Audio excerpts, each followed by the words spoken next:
Yan, so papakita ko din sa inyo habang tumatakbo yung paglilinis natin. Akala mo okay na yung daloy ng paglilinis mo.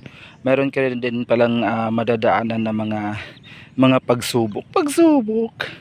Yan, tulad nito. Ayan.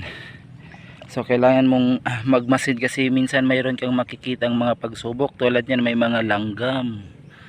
Yung langgam na hindi lumilipad ha. Yung langgam na gumagapang. Ayan. Pag nakagat ka niyan, ay naku, ang sakit. Tapos ang dami pa nila nangangagat sa'yo. So kailangan mong mag-ingat. Yan, sa mga madadaanan mong mga pagsubok tulad niyan. So mayroong langgam. O diba, siningit ko lang yon, yung langgam na yon. Kasi yan ang sinasabi ko sa iyo na habang tumatakbo yung paggawa mo, mayroon kang mga pagsubok.